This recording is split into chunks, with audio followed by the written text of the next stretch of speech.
Tales have been told since man first gathered around the fires of prehistory.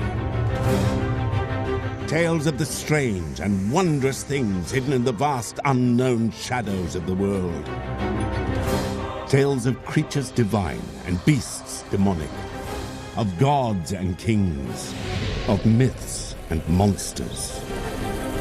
From dark forests to the lands of ice, from desert wastes to the storm-thrashed seas, every corner of the earth has its legends to tell. Stories of heroes and the villains they encounter, of the wilderness and the dangers within.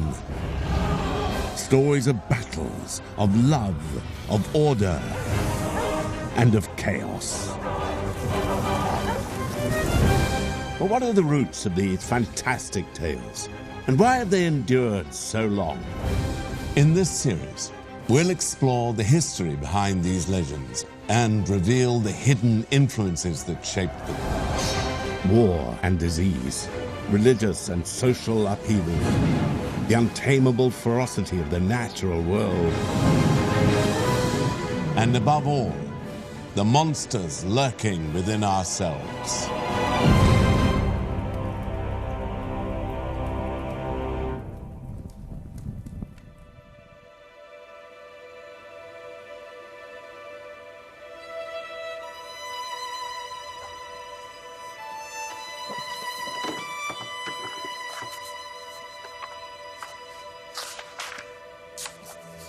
Ivan was alone in the castle. His wife, the fair and fierce princess, had gone to war with her armies. She had left Ivan just one instruction. He was not to climb the tallest turret of the tallest tower. Weeks passed, and Ivan grew bored. He remembered his wife's command, but his curiosity conquered all. Ivan climbed the tallest turret of the tallest tower. At the top, he found a chamber, and within, a starving prisoner. "Please, water." Ivan was moved by the sight and fetched a cup of water. The prisoner drank it all, but then he suddenly transformed. For the prisoner was none other than the dreaded Koschei the Deathless. "You fool!" he cried. "Now you will never see your wife again." With that, he bounded through the open window and swept like a whirlwind into the sky.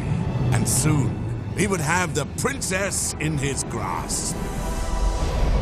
If he was ever to rescue his beloved wife, a long and dangerous adventure lay ahead. Ivan's quest had begun.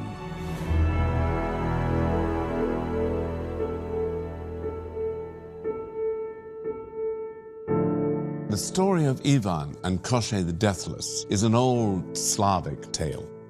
But all human beings are storytellers. Throughout history and across civilizations, humans have told one another stories. Stories of good and evil, of great deeds and lost causes. Stories of our past, our futures, and who we are now. Stories are a way we explore what it means to be human. We live today in a culture saturated with narrative and story. But in the days before mass media, the internet, film camera, even the printing press, the need for story was no less. When the ability to read and write was given to very few, tales were spread by word of mouth. With each telling, a detail here might change, or something there might be forgotten and replaced with something new. And in this process of mutation, these stories became something else. Something not stemming from one mind or one pen, but something instead that was the product of a collective, of particular people at a particular place and time. They became myth.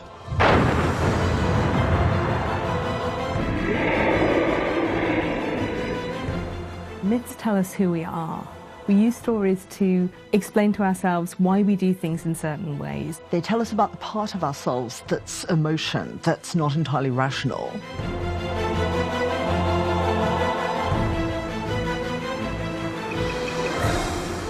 Things can happen in myths on a much grander scale. Emotions are heightened, drama is heightened. Myths tell us an awful lot about our desire for justice, the desire for truth, the desire for different sorts of virtues, and about how and why we go on journeys and what we actually do on the journey in order to return home.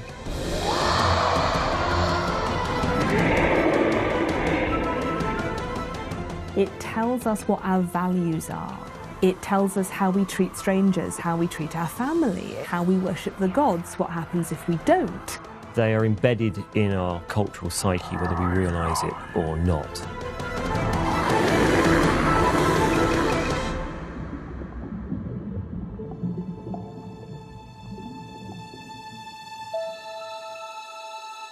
Few myths are more exciting than tales of great heroes and the foes they encounter in their adventures. Such heroic quests are found in tales from cultures across the globe and throughout history. But there are often striking similarities between such stories.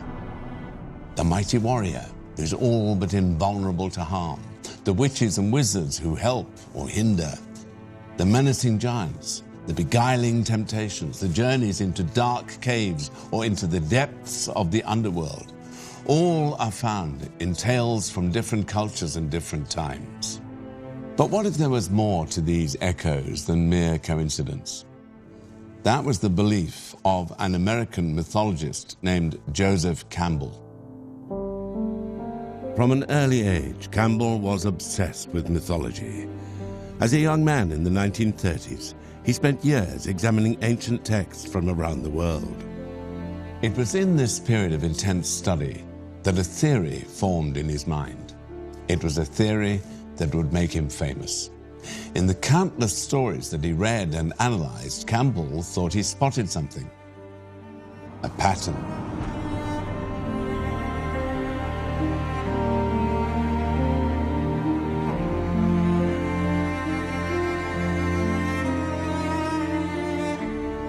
Campbell was trying to make a claim for a sort of universal human nature that can be appealed to by a certain kind of story. He laid out what he thought was the story that's common to all hero myths everywhere in the world. Campbell believed that you could read this kind of mythological quest or the hero's journey throughout all of Western mythology. As he engages with non-Western cultures, he develops this idea further until we get the book, The Hero with a Thousand Faces. The Hero with a Thousand Faces was published in 1949, drawing on the pioneering works of Sigmund Freud, Carl Jung, and others. Campbell outlined the recurring stages he had identified in story after story, from culture after culture. He dubbed it the hero's journey. The Hero with a Thousand Faces became an unlikely bestseller, with a particular impact on the big screen. George Lucas, the creator of Star Wars, has credited the book with shaping his thoughts about the saga. And Luke's thrilling adventures follow almost every stage laid out by the hero's journey.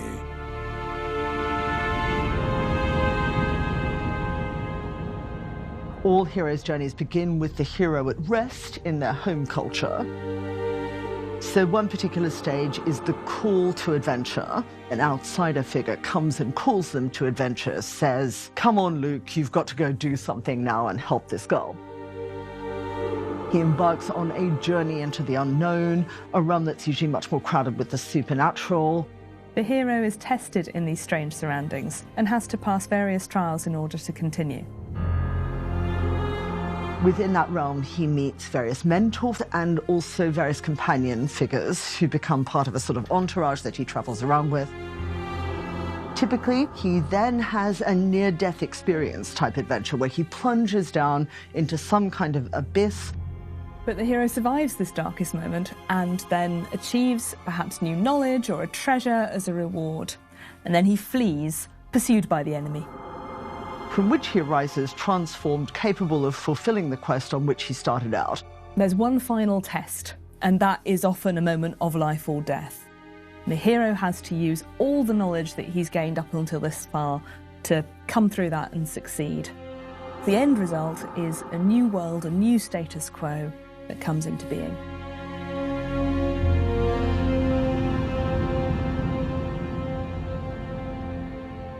The Hero with a Thousand Faces became one of the most influential books in the 20th century.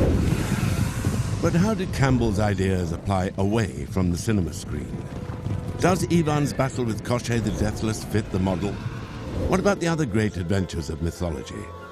Is every hero truly on the same journey? Or is Joseph Campbell's theory just another myth? We begin with Arthur, legendary king of the Britons, and the tale of the greatest quest his knights embarked upon, the quest for the Holy Grail.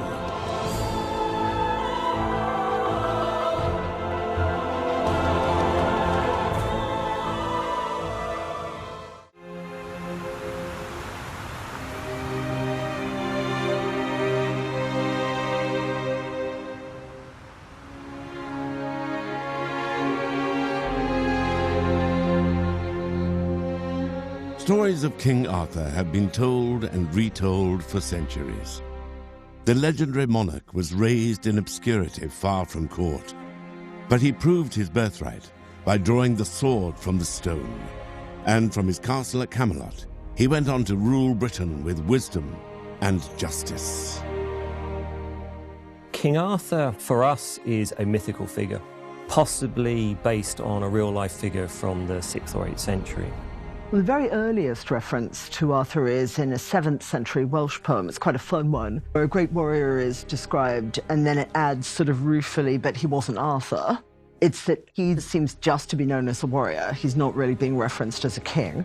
But in the 11th century, a guy called Geoffrey of Monmouth, obviously also from Wales, produces the first really sustained narrative about Arthur and the Round Table.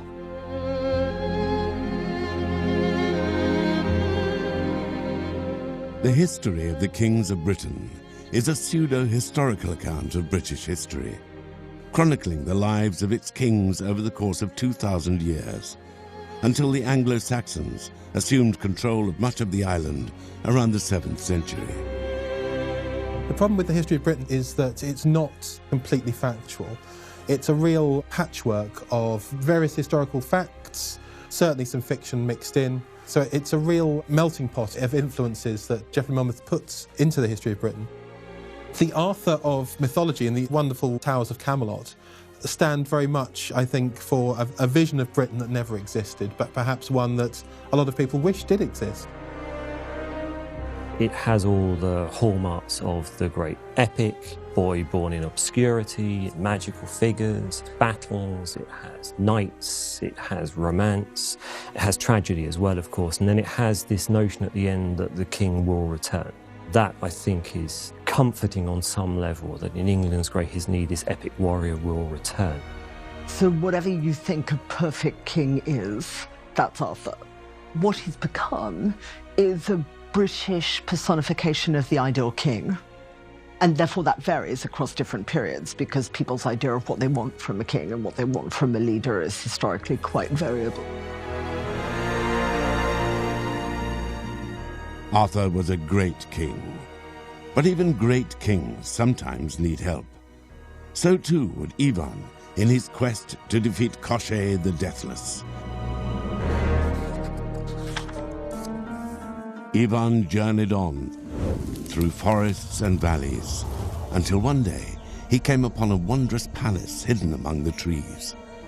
As he neared its gates, he was watched from the branch of a lofty oak tree. For this was the home of the Falcon Wizard. Ivan explained his quest to him.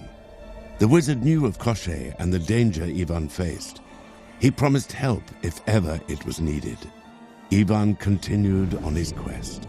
In the days that followed, he met an eagle wizard, then a raven wizard too. Both made the same promise to Ivan. He would need all their help to succeed in his quest and rescue the lost princess. Heroes cannot do it all alone. Sometimes they will have to rely on the wisdom and aid of others to triumph.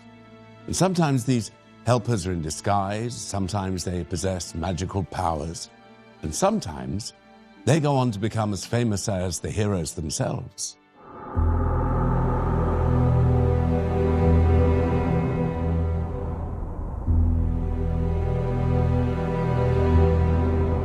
At King Arthur's side through many of the stories is a mysterious figure with magical powers, the wizard known as Merlin.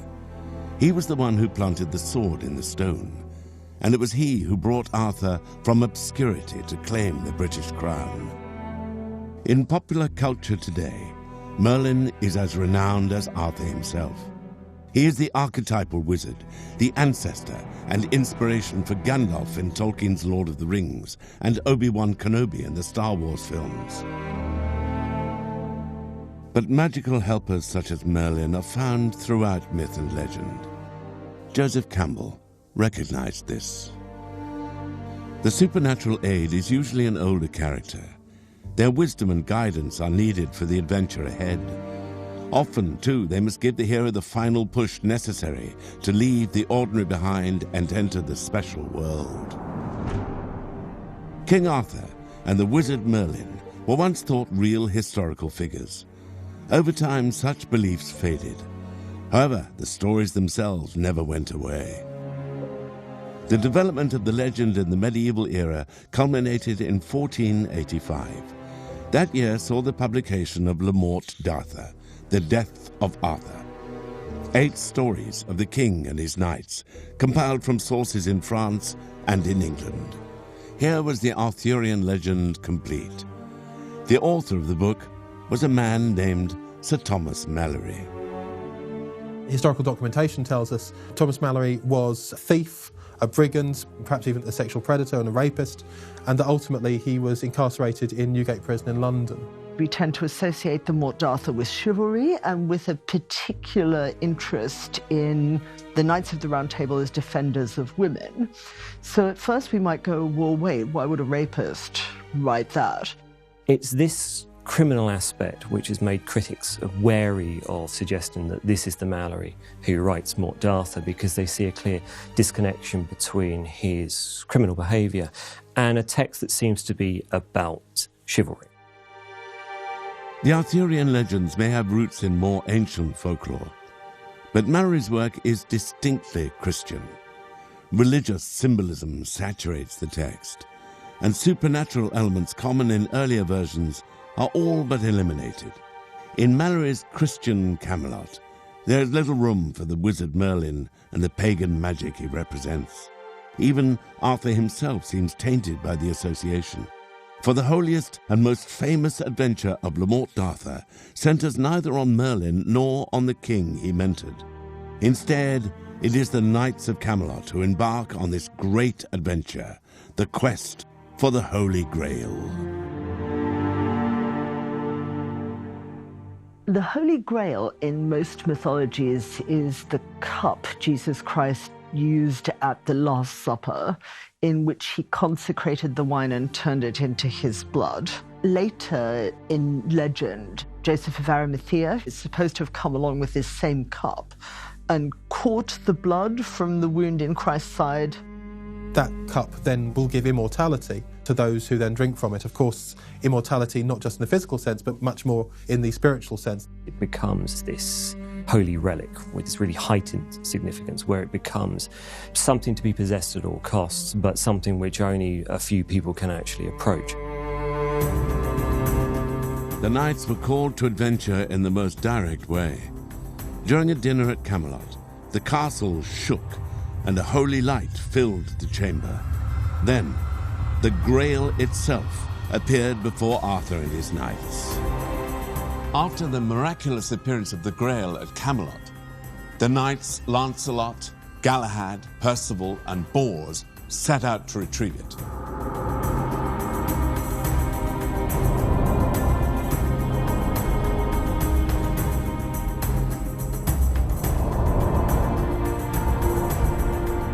Arthur mourned their departure.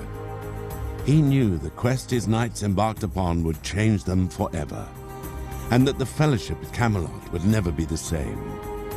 His knights left the ordinary world of the castle behind.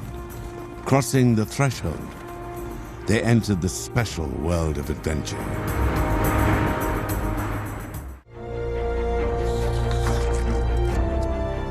Ivan had found his captive wife at last, but the demon holding her was too fast, Try as he might, Ivan could never catch them. Koshchei the Deathless had a magical steed whose legs outpaced the wind. The exhausted Ivan finally gave up the chase. It was then that Koshchei attacked. Ivan was no match for the strength of the giant. Koshchei chopped him into pieces, bound him in a barrel, and pitched him into the sea. Far away, Ivan's wizard friends sensed his plight. They rescued the barrel and put Ivan back together again. He could never outpace Koshchei, they said, not without a magical horse, and those could only be found beyond thrice 9 lands and a river of fire, at the home of the Baba Yaga. His quest was far from over. But at last, he knew how he could save his beloved wife and defeat the demonic giant. For a hero like Ivan to succeed, he must overcome a series of often dangerous tests. Joseph Campbell called this stage the Road of Trials. Here, these perilous, for an audience, exciting encounters challenge the hero, who is often aided by magical helpers or thwarted by new enemies. But with every victory and setback, our hero is learning and preparing for greater tests to come.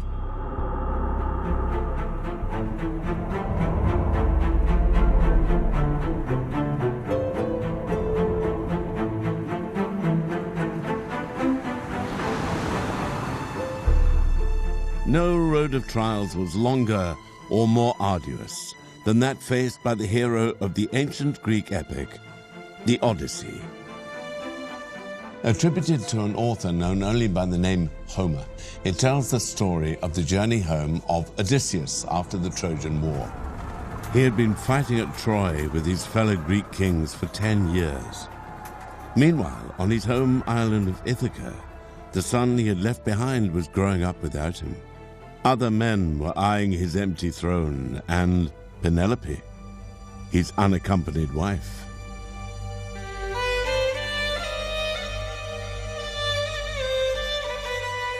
Odysseus was the king of Ithaca, and he was known as being a very important hero during the Trojan War. He was the person who came up with the plot to get inside the walls of Troy with the Trojan horse, and was mainly known for his intellectual skill. Odysseus is best described by Homer's opening line on him, the man of many minds, the man with the really rich inventive brain. Odysseus was at war for a decade. Getting home, however, would take just as long. Such an extended journey was not Odysseus' intention, of course. He had planned to sail straight back home across the sea to join his wife and son in Ithaca. But as was often the case in the tales of ancient Greece, the plans of mortal men were at the mercy of unpredictable and often vengeful gods.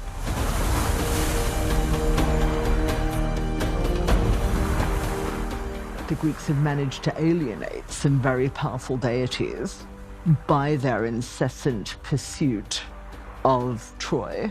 And as a result of that, they've particularly angered the god Poseidon. And the god Poseidon pretty much ensures that Odysseus and his men aren't going to have a straightforward journey back to Ithaca. One of the people he met on his journey was the Cyclops Polyphemus. And this is where the trouble starts. He and his men are captured by the Cyclops, who's a big scary giant with one eye in the middle of his forehead. He starts eating Odysseus's men one by one, and eventually lets them go by mistake because Odysseus tricks him. But then it turns out that the Cyclops is the son of Poseidon. Poseidon essentially is very offended at the outrage that's been done to his son and dogs Odysseus' steps all the way home. Odysseus' journey became a lot more difficult. On his road of trials, he encountered hideous monsters, ravenous cannibals, a deceitful witch, together with all the wild and strange furies of the sea.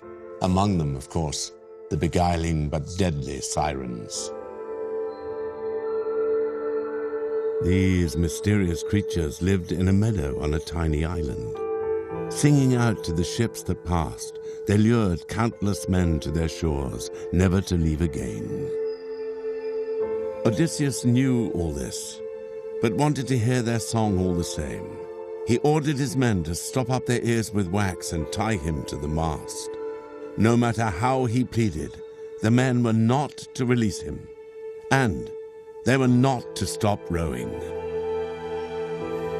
Homer doesn't tell us what the sirens look like. There's no physical description in Homer at all until you hit some point in the medieval period, where suddenly you start getting many more illustrations of sirens as half woman, half fish. When we think about how it is to live a life that's dominated by the ocean and by voyaging and by the physical apprehension of just how alien the ocean is, we want to put some flesh on that to tell a story about that, to tell a story about our fear and our longing. And to do that, we create something that's part ocean and part us, and that's the mermaid.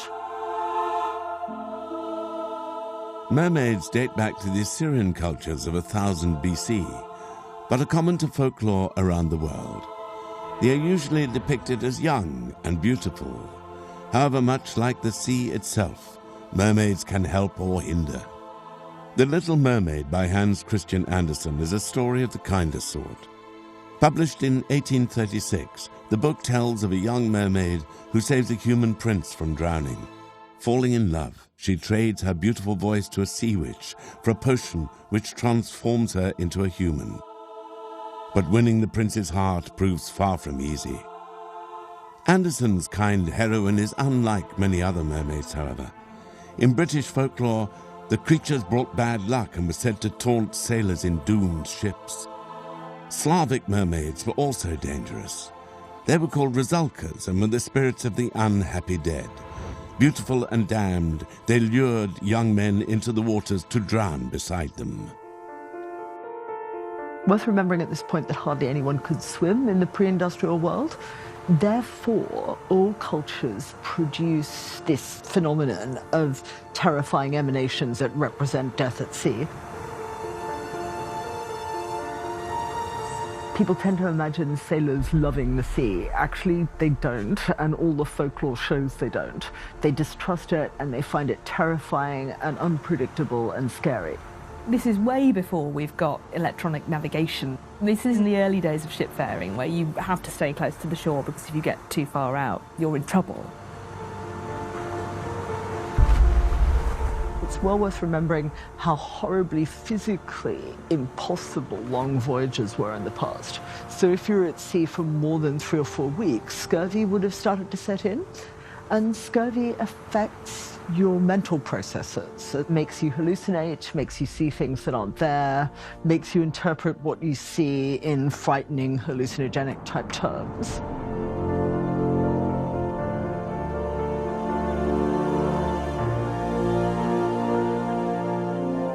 Could these hallucinations be the cause of such visions of sirens and mermaids? We will never know for sure. Odysseus sailed on unharmed from his encounter with the sirens, but they were far from the only female threat he faced on his journey home. To reach his wife Penelope, Odysseus had to outfox the witch Circe, who had transformed his men into pigs, and he had to flee imprisonment by the nymph Calypso, who desired him for her husband. The threat from a lot of the female antagonists that Odysseus encounters is they set up rival places to dwell. The fact it takes him so long to wrench himself away from Circe, the fact he has to endure staying with Calypso, all reinforces just how much that nostos, that return home, is so important. Of course, Penelope is being constantly hounded by different suitors at the court. So I think there's a mirroring effect there, is that when Odysseus is moving through his journey, of course, he's then got to also be assailed by these various women. One thing that scholars have said about the Song of the Sirens is that the language that's used and the way it's phrased in the original Greek feels much more like it's been a passage taken out of the Iliad. That in a way the sirens are actually trying to call Odysseus back into the previous poem, into being a previous sort of hero, the sort of hero of the battlefield. And that part of his temptation is to go back to that form of heroism, which now the Trojan War has ended, there's no place for anymore. Once a hero such as Odysseus has negotiated the trials, seen off temptations, and survived it all, he is ready for one final ordeal. The object of the quest is within reach. One more challenge lies ahead. The greatest he must endure. Hungry and faint, he walked on and on. Until at last, Ivan came to the house. 12 poles stood in a circle around it. On all but one was stuck a human head. This was the home of the Baba Yaga. "You've come for my horses," said the old woman. "Well, you can take one if you're fast enough. I'll give you 3 days to find them. Fail, though, and I'll put your head on a spike." Ivan had no choice. The Baba Yaga's mares, however, were just as fast as promised. They hid from Ivan in every corner of the woods. It was only with the help of friends made and lessons learned on his quest that Ivan succeeded. At the end of the 3 days, he left the enraged Baba Yaga on the back of a new steed. Ivan willed the magical creature on towards a reunion with the princess and a final confrontation with Koshchei the Deathless. The ordeal is the greatest test of the hero. The risk of failure or even death hangs over them. Ivan survives the ordeal and is rewarded, but in other tales, the hero must slay a minotaur, journey to the underworld, or, as in the Icelandic saga of the Volsungs, survive an encounter with a great and terrible dragon.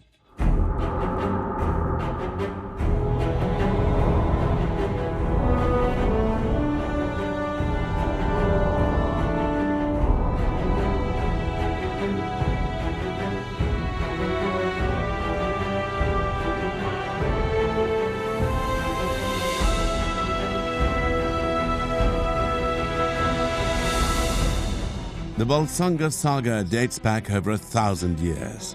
It tells of the rise and fall of the ill-fated Volsung clan, their encounters with the gods, and their triumphs and defeats in love and battle.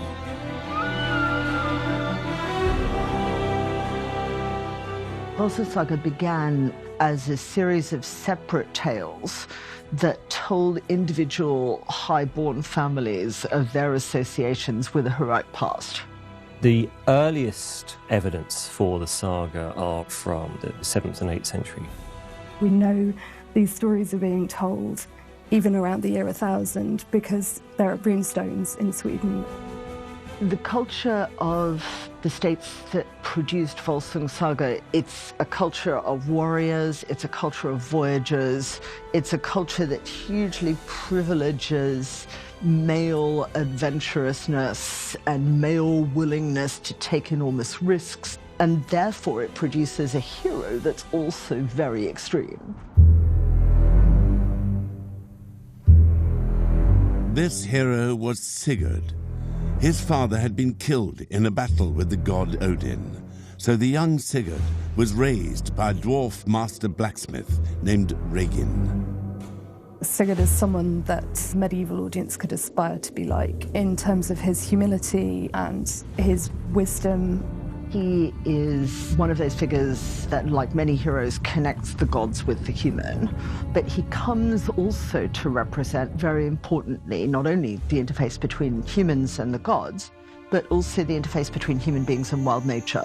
As he evolves, he becomes more and more about being a kind of wild man. What would a man be like if he wasn't ever civilized, if he wasn't ever subject to being taught and brought up and taught codes of manners?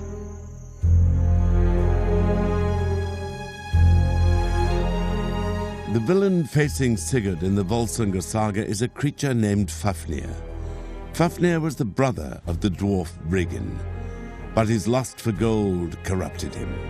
He murdered his father and stole the family treasure. Obsessively guarding this vast trove deep in the mountains, over time he transformed into a dragon. Dragons are found in stories across the world, from ancient texts of Greece and China to the epics of Persia and later tales of Christianity. But every culture's dragon is different. The Germanic dragon seems to be particularly into treasure. And I think this is an association with the quintessential idea of the good ruler. The best thing a lord can be is generous. So if you want to do a good epithet for a good lord, you call him a ring giver. Obviously, the dragon represents the exact opposite of that. He's keeping all the treasure for himself. Fafnir can be seen to represent the worst aspects of greed.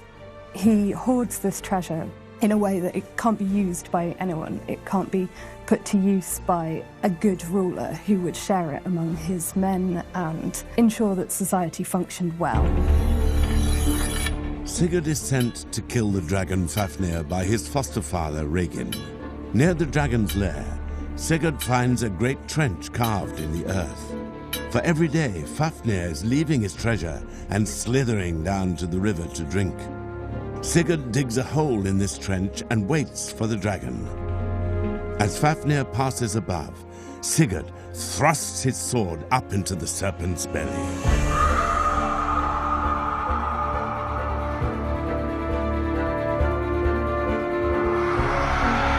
Fafnir is defeated, but it is not the treasure alone that Sigurd wins.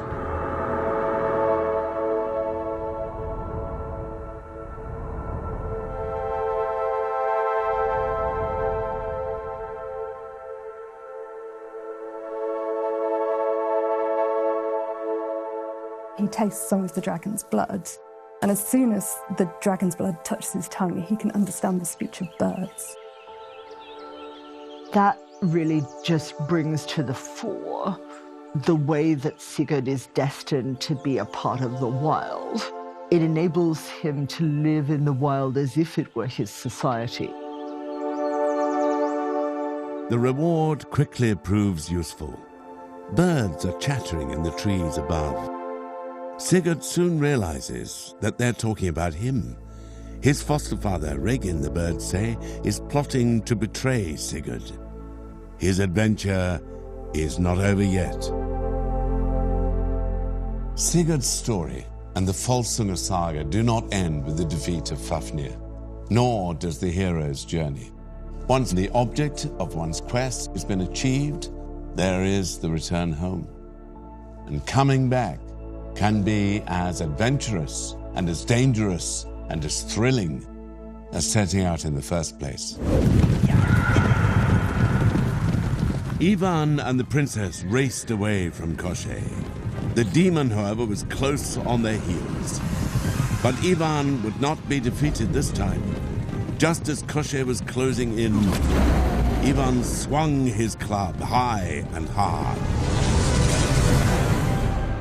Koshchei the Deathless was dead. Ivan's quest was at an end. His beloved wife was safe at last. The giant's body burned on a pyre. As Koshchei's ashes scattered to the winds, Ivan and his princess returned on their magical steed to the castle in the woods. There they ruled in peace and happiness forevermore.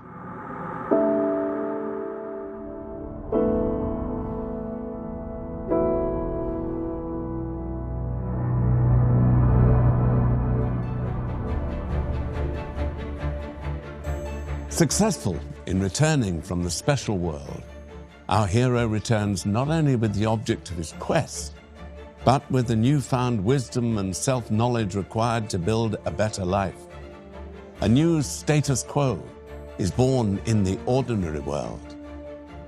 And so the hero's journey comes to an end.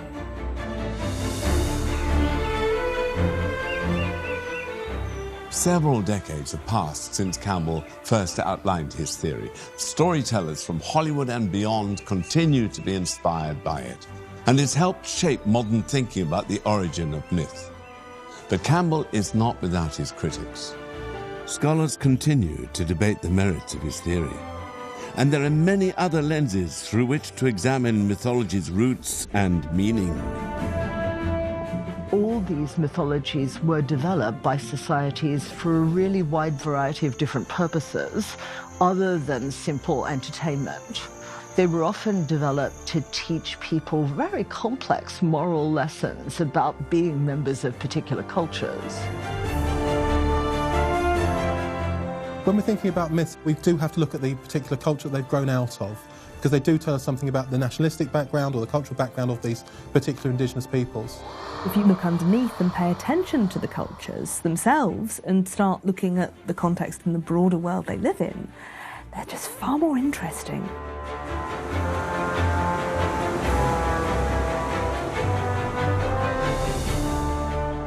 The idea of a common humanity reflected in the hero's journey remains an attractive one in an often divided world. But as this series will show, the realm of myths and monsters is far too strange and fascinating for one model to contain. In the long history of humanity, and in the deep recesses of our collective imaginations, there are far more stories for us to explore. Stories of magic and wonder, of love and betrayal, of sacrifice and cruelty, the world we know, and the great mysteries that lie beyond.